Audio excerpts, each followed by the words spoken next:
Hardest thing in the world to do was watch my father lose his mind. Because he was one of the most brilliant I ever met. Only person smarter than my dad is my son. As far as God bless the dead. Did you have to move a lot as you were young, or did you stay pretty much stationary in one house? We moved until we got comfortable. My dad was an upwardly mobile Negro. They left Philadelphia, they moved to Jersey, to the suburbs, keep us out the city. But we was in the city every day because the cleaning business was in the city. So I was in Philadelphia every day, no matter what. I literally grew up on both sides of the bridge, period. I was in the Northeast in the morning, in Logan before school, then in Jersey in private school, then back to Philly, you know, so we was over the bridge at least twice a day, almost every day. So I grew up in both places. I just gravitated towards the hood. I liked double Dutch. I liked sunflower seeds. I liked oatmeal pies. I liked dollar hoagies. I liked boom boxes and the sound of the city. Jersey, it got quiet, too quiet. And everybody was more fucked up in the suburbs than most of the people in the city anyway. Suburb people so much more fucked up than city people. See, city people got to deal with danger every day, so they know how to avoid it. Suburb people, there is no danger, so they always fucking looking for it because they bored as fuck. They're a lot more dangerous than city kids. I had more fucked up shit happen to me fucking with suburb motherfuckers than I ever did happen with city niggas. What kind of crimes did you see kind of happening around the neighborhood? And you're like, I mean, just ask me. So let's just say from age 3 to 7, did you witness? When I was 3 years old, I saw my first murder.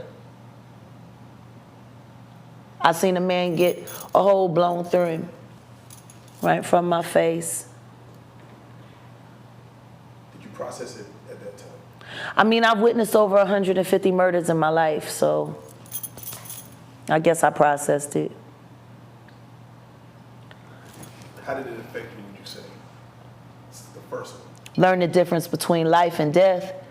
I killed a bee, and I cried for days because I felt like a murderer.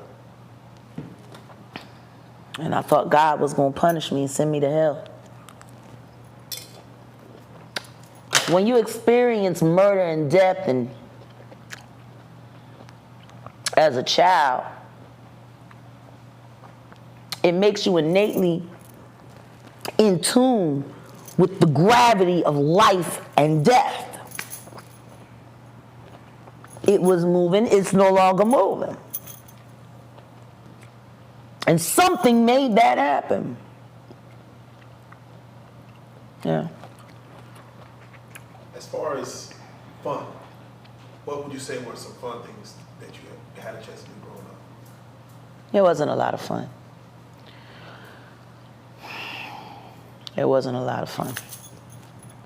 It was a lot of work and a lot of studying and a lot of time alone.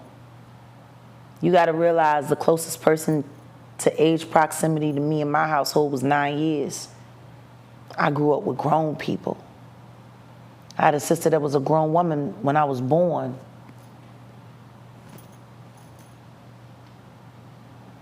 I was always alone. Did you witness any grown things? Of course I did. Did they try to protect you from that or no? Not really. My childhood was catch up or get left behind.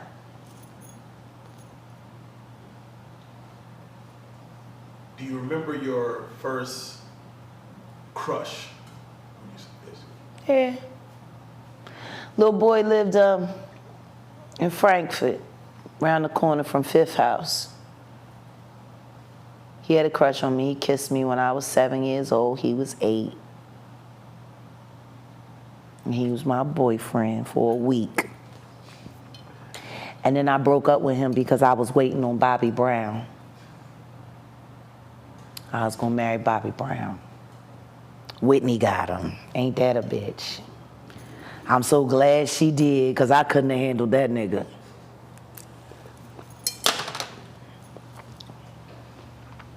What would you say was your first real relationship?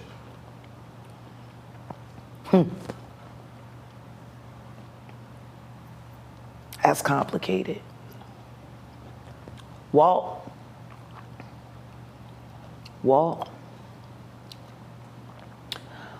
Williams III in Williamstown, New Jersey, around the corner from my Aunt Paulette's house. I was 13. He was 23. He worked at the car dealership where my dad bought his Chrysler van, and he slid me his phone number, and we talked. Walt was sweet. He was in my life on and off till I was about 17. After that last time he went to jail for murder.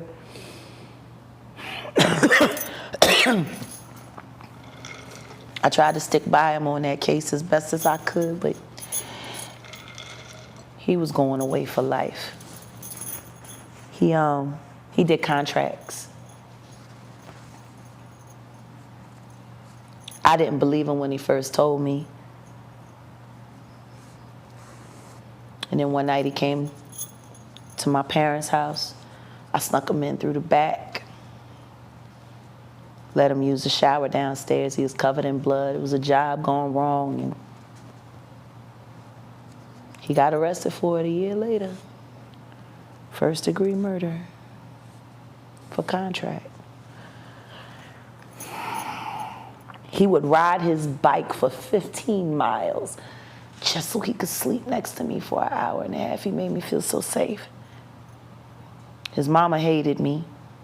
She thought I was going to get him arrested because I was so young.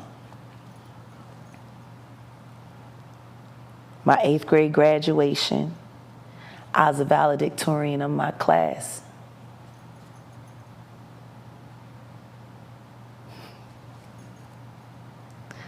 I had finished my 8th grade year in 3 months. They didn't elect me class president because I wasn't the most popular, so the only way I was going to be able to give a speech at my 8th grade graduation was if I was valedictorian. So I said, okay, I guess I'm just going to be valedictorian then, and they all laughed at me. And I just started taking my textbooks home every weekend, and I would read them from cover to cover. And I completed all the year's schoolwork before Christmas break. So at that point in time, I was only going to school for attendance, and I would do peer tutoring. And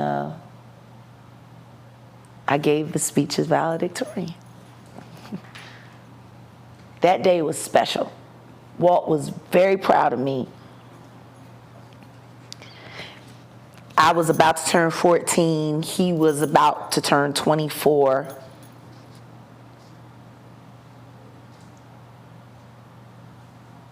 There was nothing like it. My dad refused to let me ride with my classmates in a limousine to the graduation. They was all gonna go out to eat first and then ride in my whole class, because it was only 8 of us that were graduating. It was private school. So,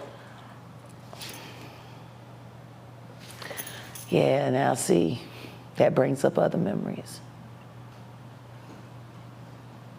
Fucking Busch Gardens in my 8th grade trip. That was terrible. My dad beat my ass in front of my whole class because he thought I ran off with a boy that gave me his phone number. He couldn't find me. I was downstairs in the lobby talking to my mom. I called her collect. And when I came upstairs, he thought I had left with that boy from Busch Gardens. So he pulled me into the room, and he fucked me up. And he slammed the door so hard that it popped open, so all my classmates saw as my 8th grade trip. I worked hard. I raised $2,000 for my class to have that trip.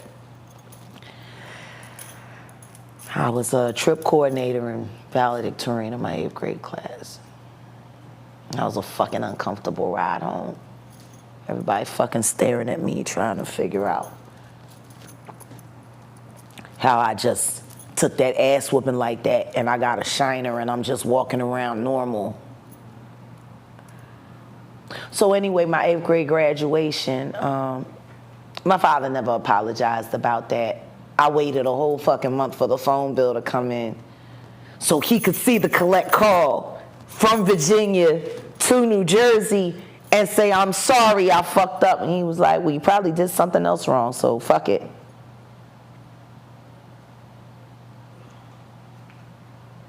See, I've been telling the truth all of my life and people haven't been believing me, even my own family.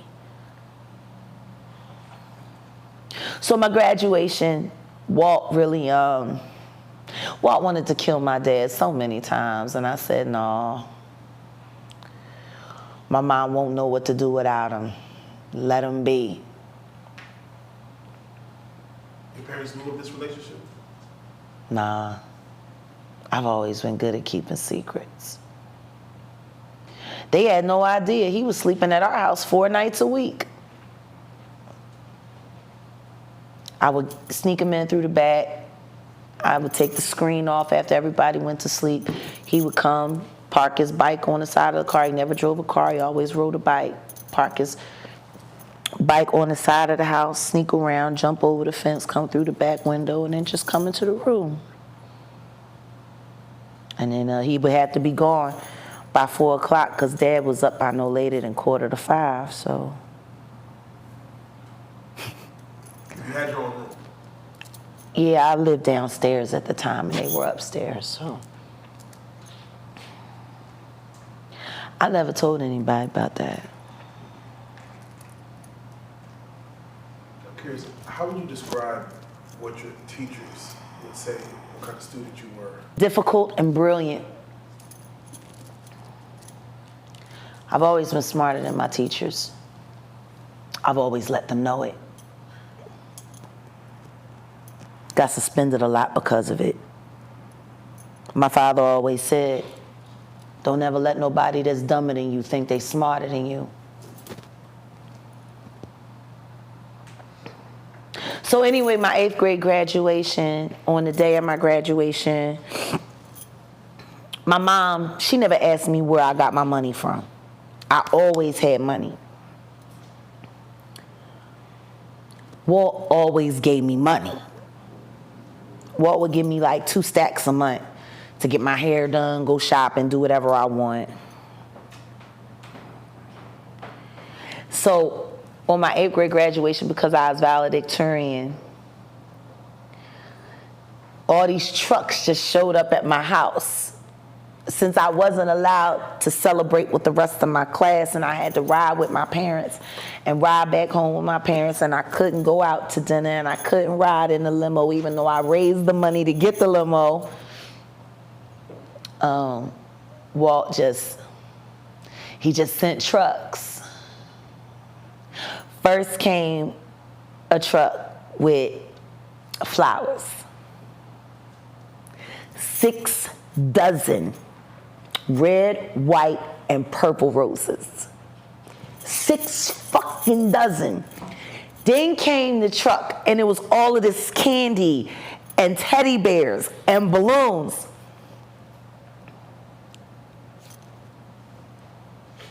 And then another car came, and I had to sign for the package, and it was a brand new Rolex. A lady's Rolex, my first Rolex.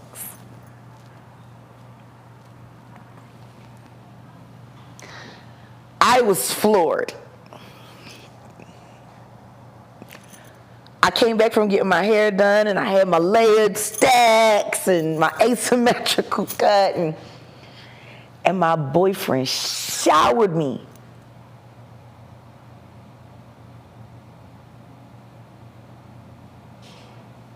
My father lost his mind. Beat the shit out of me right before I had to go to my graduation and took everything and gave it to his girlfriend.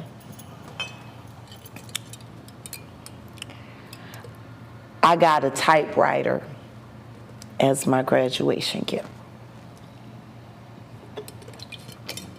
because I was going to need it for boarding school.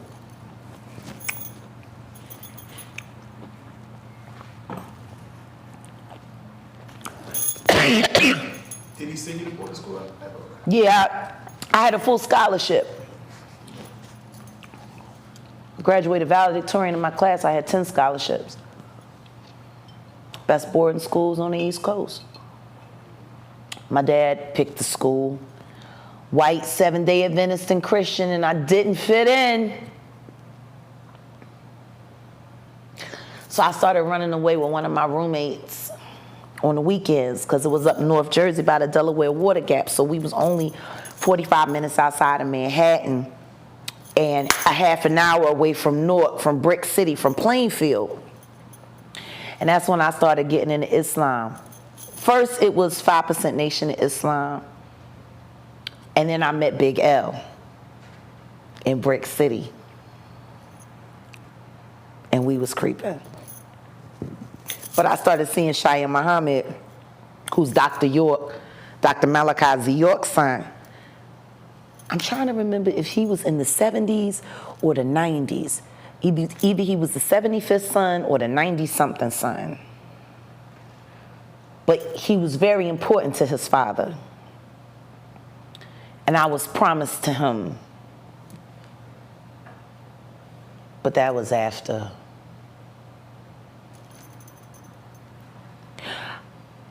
I got pregnant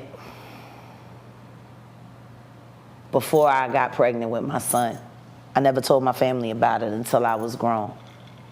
I ran away from home. I gave birth to my daughter at the mosque, and she was dead 13 weeks later, and after she died, I went home. And then I hooked up with L after that, and then I got promised to Shia, and what age was this as far as? 15, 14, 15 is. There was a lot that happened in that year. Because I went to boarding school, I didn't fit in. I had a job, but I was a scholarship kid. I was smarter than everybody. The fucking dean hated me at my dorm, and she was a piece of fucking shit. She was married to a younger guy. Her father was on the board of the school, and all they did was fuck all day and smoke weed and act like we couldn't smell it. And I'm like, you an entitled little white bitch. This nepotism shit is going too fucking far. You're not fit to be the dorm mother for teenage girls. You act like one yourself. She didn't like me so much, so she started doctoring up my file and putting shit in my file that wasn't true about me. I had a friend of mine that worked in her office as her assistant, and she bumped into my file and saw her doctoring up my file saying I was doing all of this shit. She like staged all of these fucking events of shit that I didn't even fucking do. I could have probably handled it differently. The next day we had a dorm meeting. I wasn't speaking.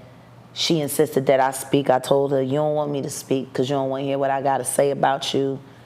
And she said, well, I'll just write this in your file. I was like the rest of the fiction you wrote in my file. How do you know what's in your file? I said, bitch, because I broke into your fucking office and I read it last night. And she said, oh, well, I'm writing you up for that. I was like, you know what, let me give you something to really write up. So I got up and I went into the bathroom and in the powder room in the lobby by the phone booths. This is at Garden State Academy, Seventh-day Adventist school. You fucks. I went into that fucking bathroom and I ripped the motherfucking, the towel rack off the wall. And I came back out there in front of everybody. I beat the fuck out of her with that shit. I beat that fucking bitch until she bled out her fucking mouth, nose. She was bleeding out her fucking ear. Waka, waka, waka. They finally got me off her, and then all of us, I'm the devil. She's a demon. think she can't be in a Christian? Fuck y'all, I do Muslim anyway, bitch. So then I couldn't get into no other school because they thought that they was going to press criminal charges against me. And so I lost my 9th grade year. They stole all my shit. They fucked up my clothes. They cut up my clothes. I mean, it's cool. I went home, and then I left home. I went back to New York. I went to Brooklyn.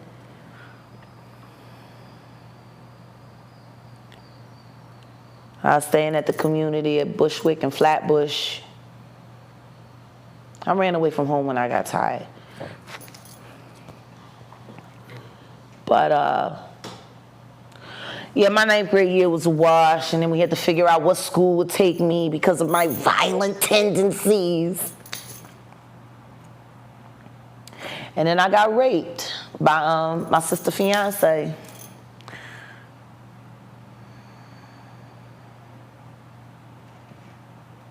In that situation, and it's touchy, but it's always, not saying two-sided story, but it's always a perception. I left home because me and my dad was arguing. He asked me, was I still talking to that murderer that buys me all the gifts? I'm so glad he never found that fucking Rolex. I ended up pawning that shit and keeping the money because I couldn't wear it.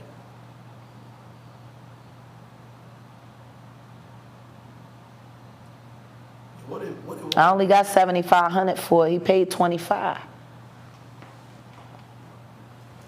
What did he do? Who? Walt? Yeah. He was a contract killer That was, for the Gambino family.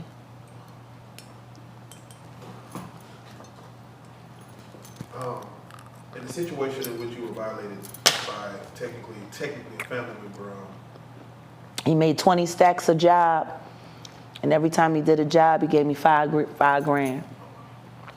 Yeah. During the course of our relationship, Walt Reader must have gave me about $150,000. How fucked up is it when you 9 years older than your sister, you 14, and she fucking 23, and that bitch coming asking you to borrow money? I used to peel money out to my sister. At 13. That's how long I've been getting money. That my 20-something-year-old sister would come. You got like $300? Hold on, let me see. And you let your daughter do that surviving Tasha K shit, fuck you, bitch. Because I paid for her too.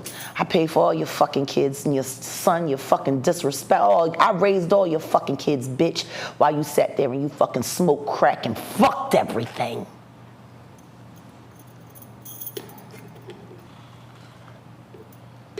Yeah. and let's do it like that. So anyway, me and my dad got into an argument. You still fucking with that killer? You still fucking with that? He could kill you. I wish he'd kill you.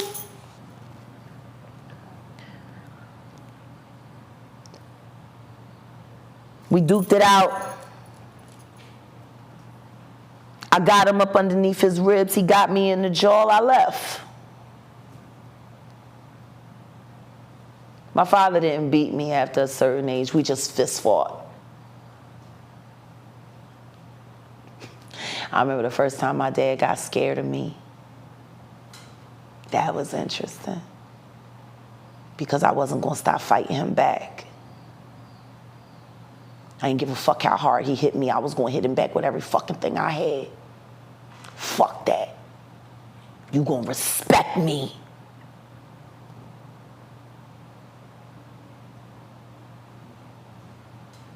So yeah, I went to my sister's house and she was stripping at some piece of shit bar in Frankfurt. Stripping and getting high. Her fiance, Jamie Wallace, was supposed to have been going to Atlanta with his cousins and his uncle and his brother for the weekend. So the apartment was supposed to have been empty except for when my sister was home. I needed some time alone. I could have called my friends. I could have hung out with my friends. I could have called my dude Tweet. Tweet would have came pick me up. We could have burned one. Like, I wanted to be alone. So I went to my sister's place because she was at work, and her boyfriend was supposed to have been in Atlanta for the weekend. I got there. I took the bus to 554, got off at La Martinique Bowling Alley. The apartments was right across the street, Stratmere.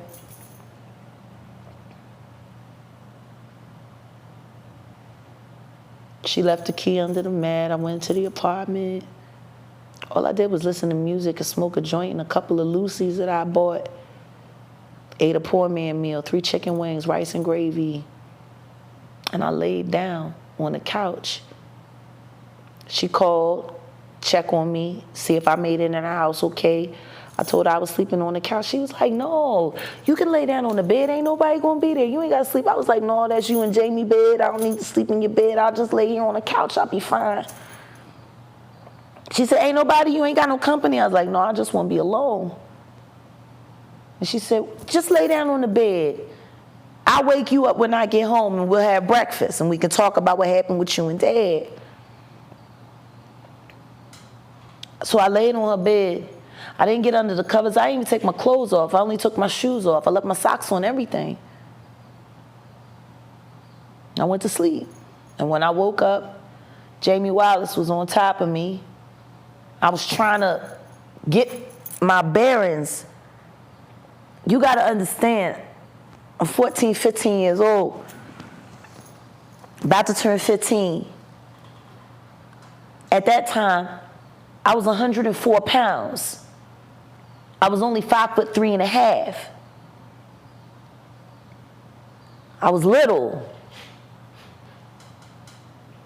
I was barely wearing a size B bra. I think I was like a B32. I was little. He climbed on top of me, pulled my pants down, and rigged them around my ankles so I couldn't run. I knew you was gonna feel like this. I knew you would feel better than your sister. You gonna be the shit when you grow up. He's fucking saying this shit while he's raping me. I fought him off. I kicked him in the nuts. I got one of my feet loose. I ran out the crib, half naked, dragging my pants on one leg. Before I got to the door to get to the street, I pulled my pants up and I ran to White Horse Pike, Route 30. Wasn't no bus in sight. So I just ran. I was on the track team. I was real fast when I was young. I must have ran 3.5 miles until I finally caught up with a bus.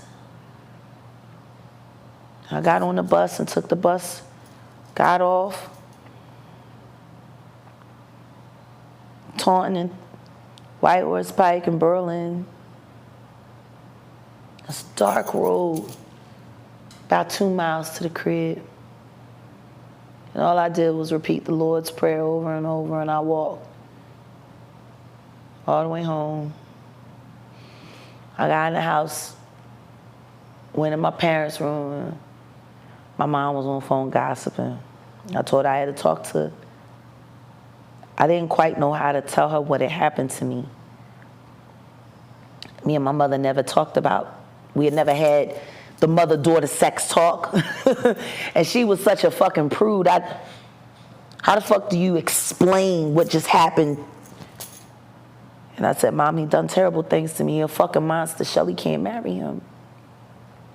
I got to call my sister. She can't fucking marry him.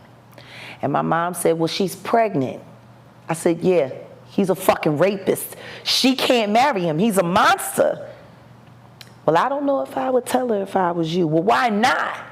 Well, women don't like hearing bad things about their men. That was the first time I realized how fucked up in the head my mother was.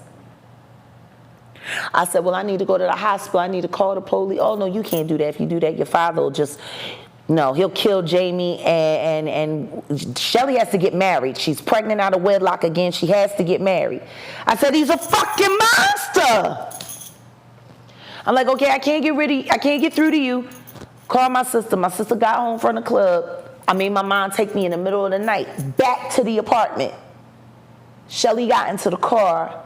I told her everything that happened, exactly as it happened. Her I could have that conversation with very easily because that was the person that I talked to about life shit. What a mistake. Because that bitch ain't got no good advice for no fucking body. So after I tell her everything and say, you cannot marry him, that motherfucker's evil. And she looked at me and said, well, I'm just going to have to talk to him and see what he got to say about it. I said, fuck you mean? I'm telling you what the fuck he done to me. Yeah, well, we just going to have to see what he got to say. And that's when I was like, all right, I'm going home. Good luck with that. Her and my mom got together. They worked the story. I was jealous that she was getting married because I didn't have no boyfriend. I'm fucking one of the greatest rappers ever fucking lived in the world. And they fucking ain't know it. But I'm jealous of a crackhead rapist. I'm fucking Lamont Coleman on the side. Promised to Dr. York's son in the front. And I'm jealous of a crackhead fucking rapist that rapes little girls? That's what they told my father. Told my father if I came to him talking about this shit that I made it all up because I was jealous and not to believe me. That's what my mother and my sister did to me after I was raped. I contracted the clap and crabs and gonorrhea. I wasn't allowed to go to the hospital. I wasn't allowed to talk to the police. My godbrother, Kenyon, took me to Planned Parenthood down to CDC, South Philly, on Broad Street, so I could be treated for VD and pregnancy, get my HIV test. I went through all that by my fucking self, and my family ain't helped me with shit. And 3 months later, I had to sing at that motherfucking wedding.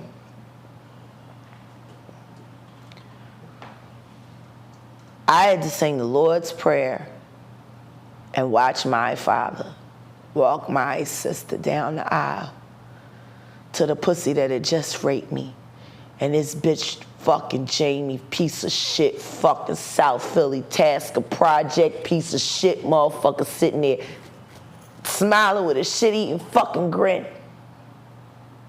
He wasn't smiling because he was happy to get married. He was smiling because he knew in that moment that he'd gotten away with murder and he wasn't never going to go to jail for what he done to me. Fuck you, Jamie. I hope you catch something they can't cure. Or maybe somebody rape you the way you raped me. Maybe I ought to pay somebody to do it. Maybe I'll finally fucking feel better. I've been gang raped by fucking worse than you, bitch. And you're the only rape that haunts me. I guess because you still breathing, because the rest of them pussies ain't. Don't nobody get to touch me for free. And you ain't dead yet. You owe me! You owe me fucking flesh, bitch! And fuck my fucking sister. I told her until she fucking publicly acknowledged what they done to me, she can't call herself my sister ever again. Fuck you and your motherfucking kids that you had with that rapist, bitch. I don't give no fuck if our mom was raped and all our aunts was raped and if incest was fucking normal. It wasn't ever normal to me! I can't.